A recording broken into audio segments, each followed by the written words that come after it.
Hello friends, PS the professional में आपका स्वागत है। जैसे कि हमने आपसे कहा था कि 1 अगस्त से हमारी वीकली स्ट्रेटेजी चालू हो रही है आरबीआई ग्रेड बी की प्रिपरेशन के लिए।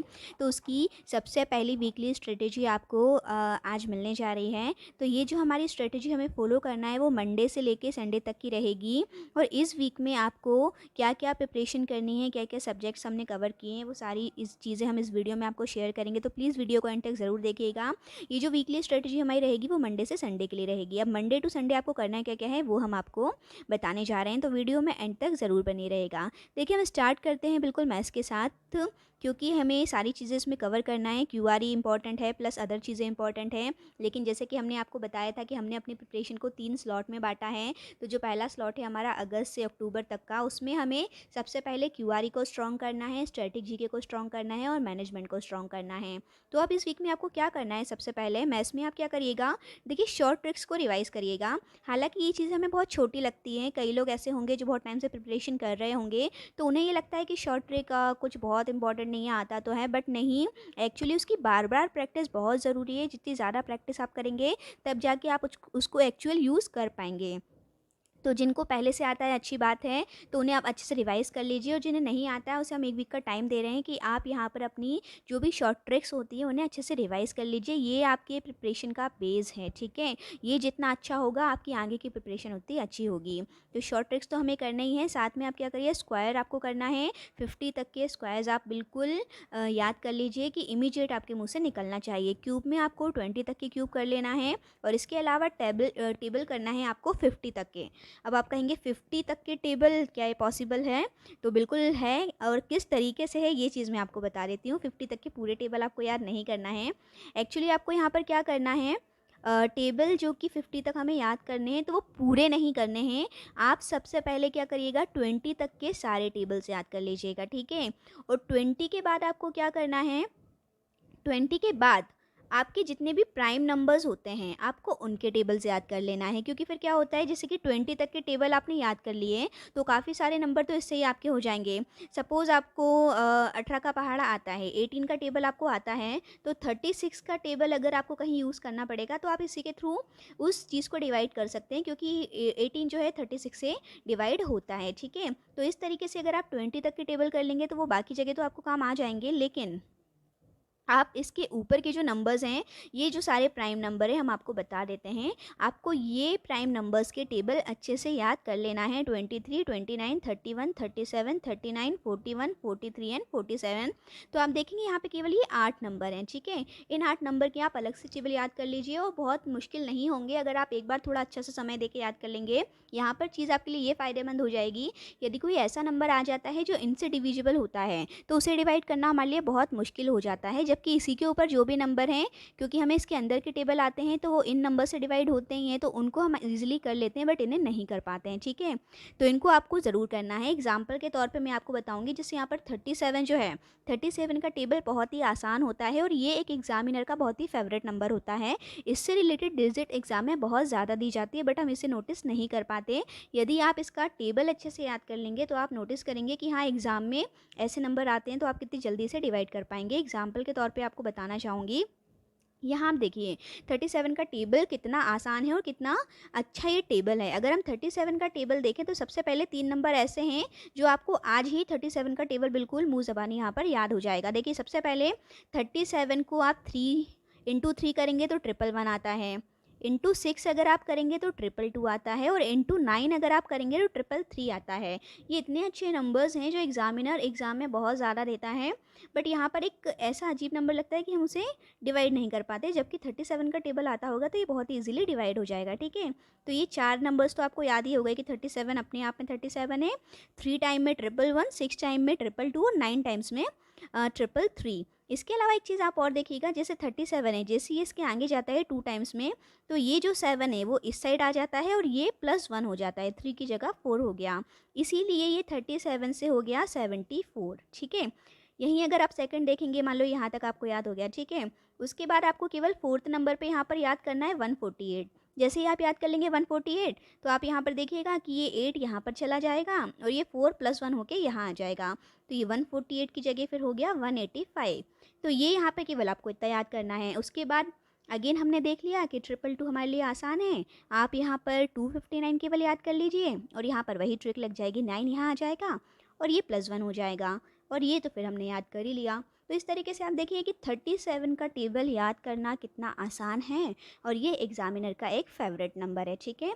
तो इस तरीके से ये बहुत इंपॉर्टेंट चीज़ें होती हैं और ये जब एग्ज़ाम में आता है तो हमारा टाइम भी बहुत ज़्यादा सेव हो जाएगा, ठीक है। अब ये जो शॉर्ट ट्रिक्स की वैल्यू है वो एक जगह और आपको मैं बताना चाहूँगी। इसकी वैल्यू हम कैसे समझेंगे, सपोज़ हमारे पास एक ही नंबर आया, हमें इसको डिवाइड करना है। अगर हमें ट्रिक्स पता है तो इसको हम सेकंड्स में डिवाइड कर सकते हैं, बट अगर हमें ट्रिक नहीं पता है तो 47 का टेबल भी हमें याद नहीं है तो इसको हमें डिवाइड करना बहुत ही मुश्किल हो जाएगा। और ट्रिक इसकी क्या है अभी आप देखेंगे कैसे सेकंड्स में ही हो जाता है। सबसे पहले आपको क्या करना है कि इस नंबर को इस तरीके से 2 भागों में डिवाइड कर लेना है। उसके बाद आपको ये देखना है कि 2 जो है 7 का टेबल हम कितनी बार पढ़ें कि 2 आ जाए। तो ये यहाँ पर अपन देखेंगे कि 7 6 जा 42 होता है, ठीक है। 7 6 जा 42 होता है। तो यहाँ पर हमने क्या किया कि इसे 4 की ज़रूरत है।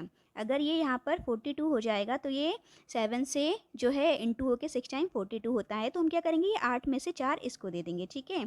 तो यहाँ पर ये जो वैल्यू है 282, इसमें से 4 क्योंकि हमने इसे यहाँ दे दिया तो ये यहाँ पर हो गया 42। अब यहाँ पे भी कितना बचा, ये केवल बचा 4, यानी कि ये हो गया 24। अब आप ये देखेंगे 42, ये देखेंगे 24। आप एक चीज़ नोटिस करिएगा कि ये 6 टाइम और ये 4 को अगर आप देखेंगे 6 टाइम ही होता है 24, ठीक है। 4 6 जा 24, 7 6 जा 42। तो इस तरीके से ये हमें पता होता है तो इसको आप डिवाइड करके इजीली इसको जो है डिवाइड कर सकते हैं कि 47 6 टाइम में डिवाइड होता है 282 से। तो ये चीज़ आप कब कर पाएंगे, जब आपको शॉर्ट ट्रिक्स आती होंगी, ठीक है। तो आपको शॉर्ट ट्रिक्स यहाँ पे अच्छे से अप्लाई करना है ताकि आप इन चीज़ों को अच्छे से कैलकुलेट कर सकें। नेक्स्ट हम देखेंगे रीजनिंग। रीजनिंग में इस वीक में आपको क्या करना है, ब्लड रिलेशन के टॉपिक को अच्छा स्ट्रॉन्ग कर लेना है। बहुत आसान है हालांकि आपको लगेगा, लेकिन हाँ चीज़ें बहुत आसान होती है, बट एग्ज़ाम में जिस लेवल की वो बनाई जाती है हमें उस लेवल की प्रैक्टिस करनी है क्योंकि ये RBI ग्रेड B का एग्ज़ाम है और इसमें जो एग्ज़ाम का लेवल होता है वो काफ़ी टफ होता है। तो आपके उसी लेवल के क्वेश्चन की प्रैक्टिस करना है, ठीक है। अगर आप यहीं प्रैक्टिस कर लेंगे तो एग्ज़ाम हॉल में जाके आपको बिल्कुल भी दिक्कत नहीं होगी। और अगर आप यहाँ ये सोचते रहेंगे हाँ आता है ठीक है इसको करने की ज़रूरत नहीं है, तो एग्ज़ाम में जाके यही चीज़ें आपसे नहीं बनेंगी।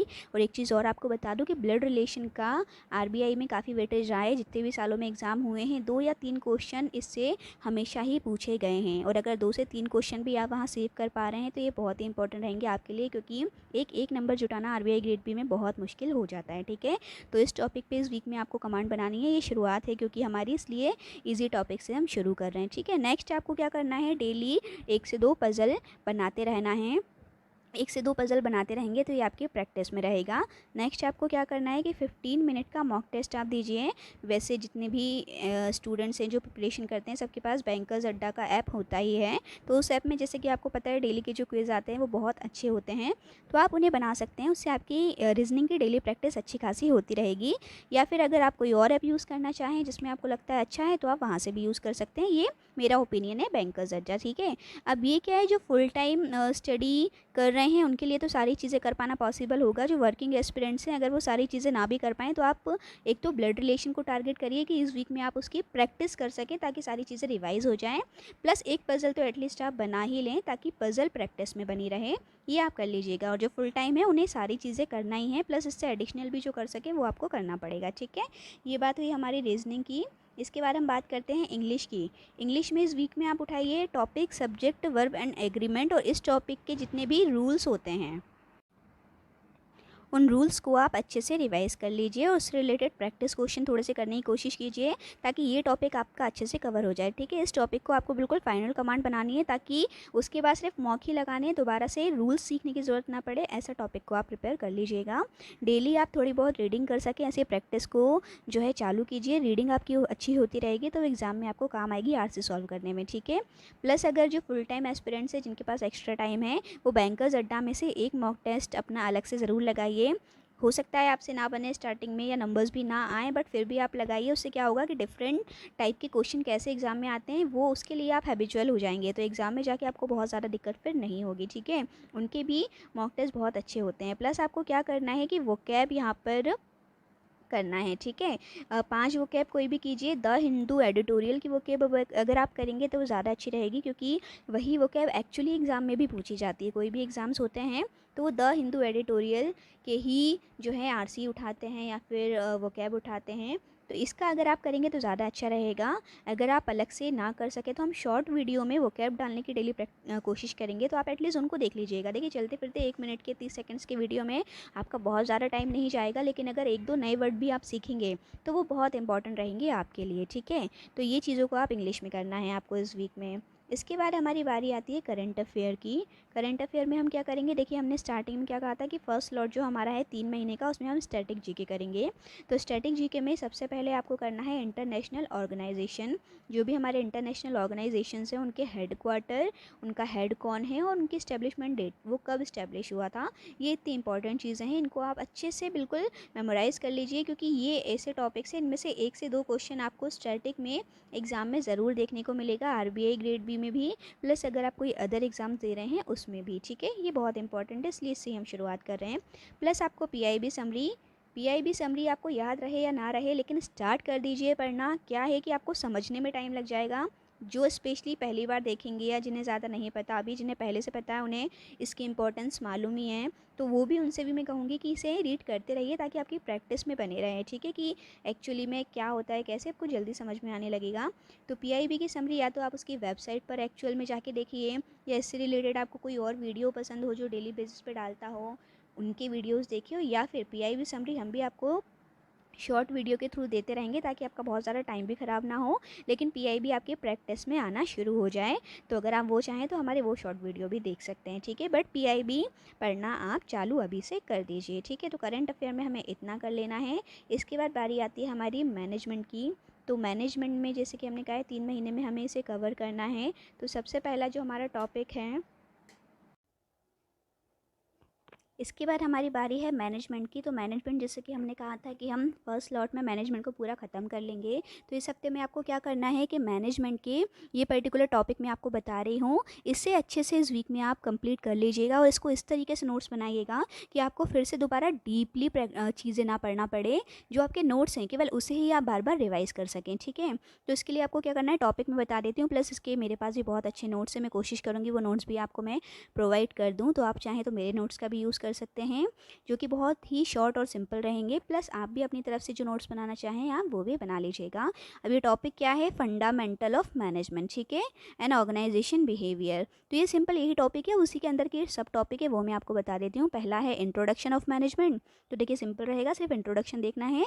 Evolution of management thoughts. इसमें क्या है कि बहुत सारे जो हैं थॉट्स हैं, लेकिन उन्होंने इसमें से इम्पॉर्टेंट भी बता दिए हैं कौन से ज़्यादा हैं। सबसे पहला साइंटिफिक, दूसरा है एडमिनिस्ट्रेटिव, तीसरा है human relation and system approach to management, ठीक है।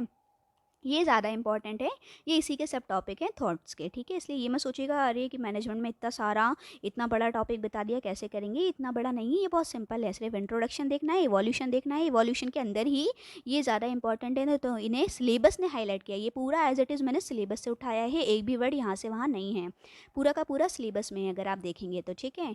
नेक्स्ट है यहाँ पर आपका management function and managerial rule and नज थ्योरी। तो ये इतना इंपॉर्टेंट है मैनेजमेंट में, इस वीक में इसको इतना पूरा कंप्लीट आप कर लीजिएगा। इतना अगर आप अभी से हमारा करते चलेंगे, तो जैसे कि हमने बताया वीकली स्ट्रेटजी हम शेयर कर रहे हैं, आने वाले एग्ज़ाम तक अगर आप इस तरीके से भी पढ़ते रहेंगे तो आपका बहुत अच्छी प्रिपरेशन हो जाएगी। प्लस अगर जो वर्किंग एस्पिरेंट्स है वो सारी चीज़ें नहीं कर पाते हैं, कोई चीज़ रह जाती है, तो आपको कोशिश करना है कि वो चीज़ें आप नेक्स्ट वीक में कर लें। लेकिन पहले ट्राई यही करिएगा कि ये चीज़ें छूटे ना, जो वीकली है वो हम करते रहें, क्योंकि अगर वो चीज़ छूट गई तो नेक्स्ट वीक में ऑलरेडी फिर बहुत सारा प्रेशर होता है, काम का भी पढ़ाई का भी, तो आप उसे कवर नहीं कर पाएंगे। आप एडवांस में भली चीज़ें कर लीजिए, बट डिले मत कीजिएगा नेक्स्ट चीज़ों के लिए। और जो फुल टाइम स्टडी कर रहे हैं उनके लिए तो ये सारी चीज़ें बहुत आसान हो पाएंगी। बस मैं यही कहूँगी कि हर चीज़ के प्रॉपर नोट्स बनाते चलिए। नोट्स बनाने से फ़ायदा ये होगा कि हमें फिर से चीज़ों को ढूंढना नहीं पड़ेगा, और बार बार अगर आप उसे रिवाइज़ करेंगे तो एग्ज़ाम में वो आपको बहुत ज़्यादा हेल्प करेगी, ठीक है। आई होप आपको वीडियो पसंद आया होगा। कोई भी चीज़ अगर आपकी है क्वेरी तो आप कमेंट सेक्शन में पूछ सकते हैं। इससे रिलेटेड जो भी शॉर्ट वीडियो हम डालेंगे वो आपको मिलना चालू हो जाएंगे, स्पेशली पीआईबी समरी का और वोकैब का, जो कि द हिंदू की वोकैब रहेंगी, दोनों ही चीज़ें, क्योंकि बहुत ज़्यादा इम्पॉर्टेंट है, ठीक है। नेक्स्ट टाइम के लिए बताना चाहूँगी कि वीकली स्ट्रेटजी आपको हर वीक में संडे के दिन ही 5 से 6 बजे के बीच में मिल जाया करेगी। तो उसको क्योंकि एक दिन पहले हम आपको प्रोवाइड कर देंगे, क्योंकि आप प्लानिंग करके फिर मंडे से उसकी स्टडी भी करेंगे। अब आपको क्या करना है, देखिए 2 तरीके हैं इसे पढ़ने के। या तो आप अपना शेड्यूल ऐसे बना लीजिए कि सुबह कुछ पढ़िए, शाम को इनमें से कुछ पढ़ लीजिए।